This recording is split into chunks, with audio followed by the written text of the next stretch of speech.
So our next topic is how cyber criminals use web to defraud you while you're surfing.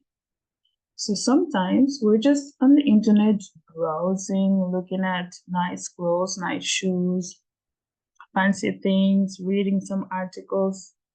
And these are certain habits or routines that they observe, and they can also use it against you. So how do they do that? You might have seen in the past like e-commerce sites. Okay, so first they set up these websites. They put really high quality products at really cheap prices, and then they run ads on Facebook. Most of the cases I've seen them on Facebook. I don't know well on Instagram. I mean, it's all from Meta, but I've seen them on Facebook. When you click on these links, they bring you to a website. The website is like gorgeous, like beautiful. These products are like, yes, I need them, like, no. But when you search about the company or beyond that, there's nothing. There's nothing there. Nothing on the internet. In some cases, you really search the name or you investigate as much as possible. You see that some people have actually reported these pages as scam. So this is the first technique or strategy that I'm going to tell you guys. Whenever you're shopping on a site, make sure that there's a padlock at the top. Click on the padlock and it's going to tell you, because now for Google Chrome, it will literally tell you if a site is secure or if it's not secure. And the sites that are secure, they put them higher in the ranking. They rank higher on Google. So just click on the padlock and you're going to see if the site is secure and if they have an active SSL certificate, because now it's an obligation to have an SSL certificate on all domains.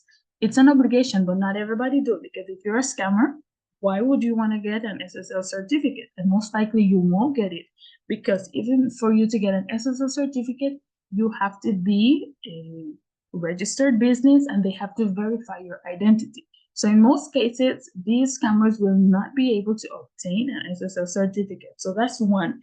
If you look at the top and it says not safe or not secure, get off it. That simply means that they're scammers. They just set up the website so that they can lure you into buying products that, first of all, will never arrive. They're gonna steal your credit card information and they're gonna steal like everything that there is to your name. So be careful of these e-commerce sites. I would recommend that you shop from sites that they have the padlock at the top and that they're HTTPS. The S means secure. So like many domains, like in the past, like a few years ago, let's say 2-3 years ago, they only had the HTTP. Now you will see the S, which means they're secure. They have an SSL or TLS certificate, which encrypts all the information that goes through their site. And as I mentioned before, they have to be registered and they have to undergo certain type of procedures to get this. So make sure that these sites, they're secure. That's one way of checking. Another way of checking is also to check if they have a trust badge.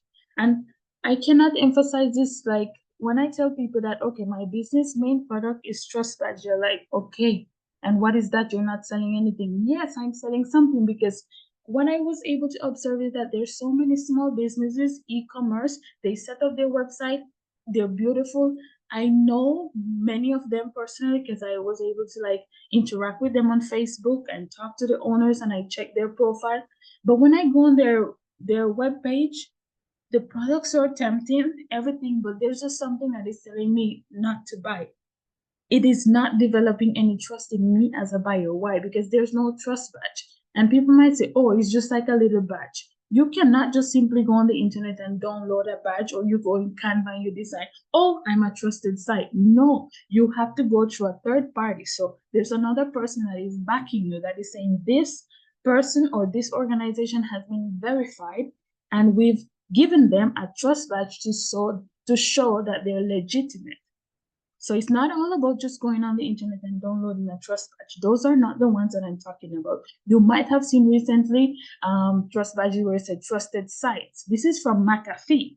So everybody knows the antivirus from McAfee. They know the organization. So if you have the trusted site badge on your website, then people are going to know, okay, you have undergone certain procedures or investigation for them to actually emit this badge under your name or under your domain name. So that's why it's very important to check these two things, the padlock and the trust badges that they have on their website. And this is my main objective because I've also been a victim of these scams. Like I've been a victim of all of these. That's why I think I'm the best person to explain, because I've been through it. And I know there are organizations in place, like for example, the BBB, but it's basically the elderly population that knows about them. Like millennials or like myself and younger people, we have no idea who they are. And they're not so popular like they used to be in our grandparents' days. So I think now we need an organization that says, okay, we have the moral obligation to create a healthier and safer digital environment, an e-commerce environment, and verifying these businesses to say, yes, there's a real person behind this website that is doing business. They're working hard. They're trying their best to build a business, but they're not just doing this for a get rich quick scam or scheme. They're doing this because they're real entrepreneurs trying to make a living. You understand what I'm saying? So this is one way that you can verify e-commerce sites. The other tactics that they use, guys, is credential capture.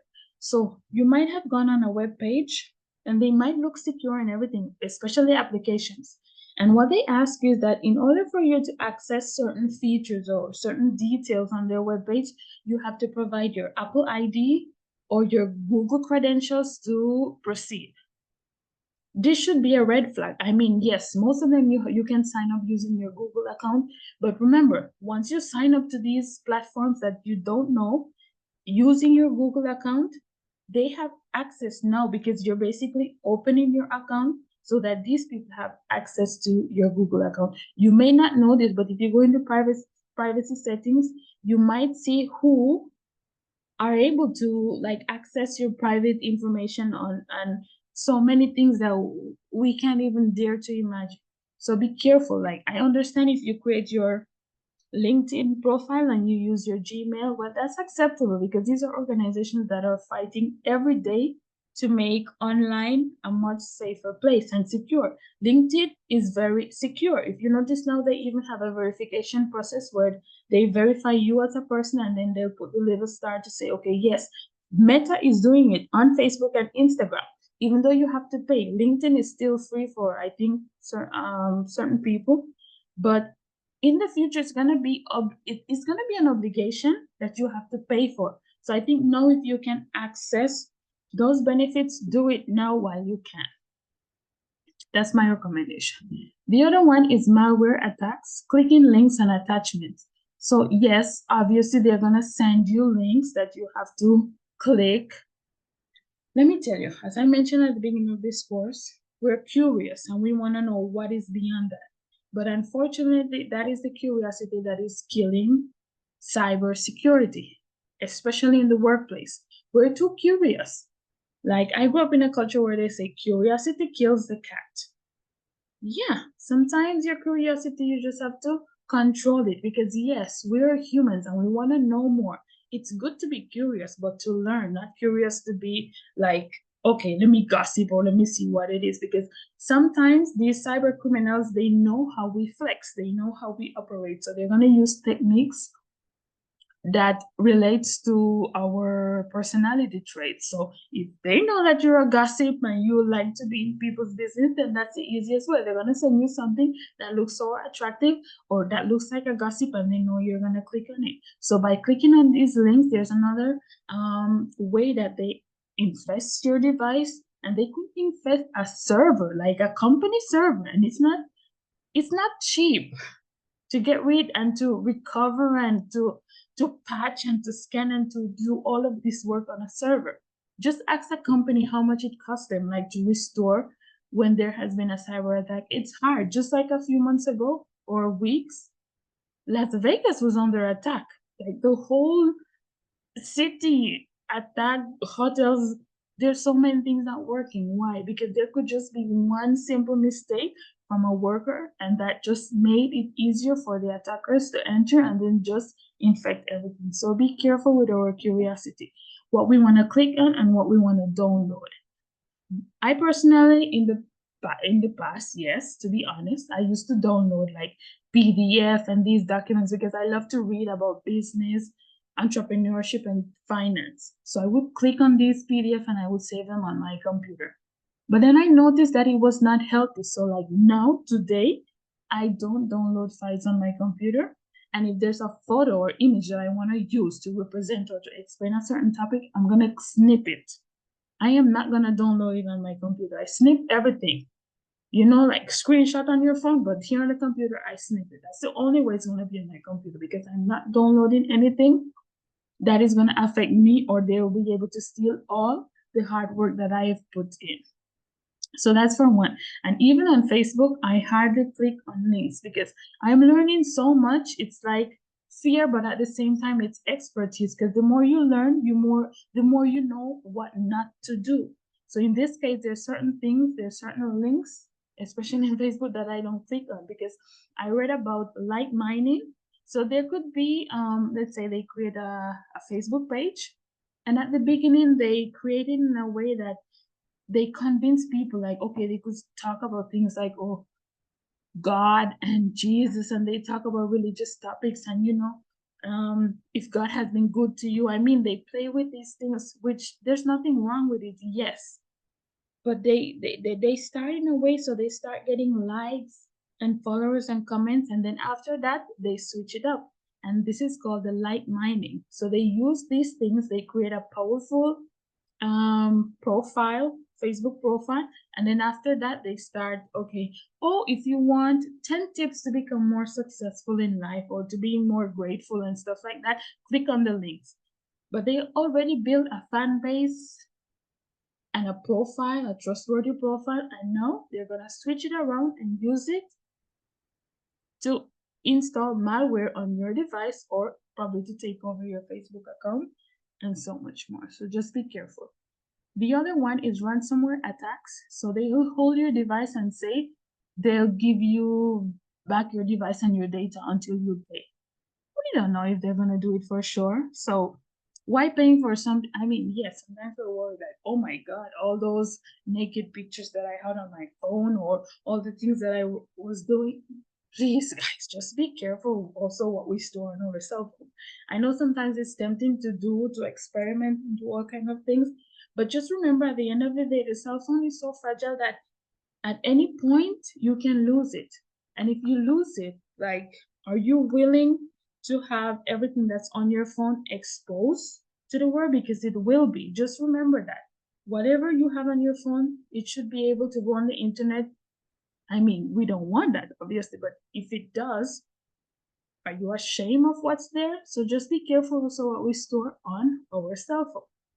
Just be careful because this is what they're gonna use. Oh, I saw your video of you doing da da da da. The only way to get back your device, because now they have control over your device. The only way to get back your device is if you pay us who knows how much money that you don't even have. I have an example on this one. It was about a printer. Remember when we just moved here to Canada? We had to print a whole lot of documents. No? So the home where we were staying, they had a printer, but they hadn't used it in like so many months. So it wasn't like configured properly. So we had to configure it to my laptop because I just arrived here. And I remember my husband went on the internet and he searched like, what's the name of, I think it was Epson customer service, to how to install or to connect my printer to the Wi-Fi, something like that. He found a number online and he called, and this tech guy was helping him. He gave him like different procedures to follow. So first he had to download TeamViewer. He had to do this. So by the time when we look, my husband had already downloaded the TeamViewer. Then after that, he had to give him the ID and the password.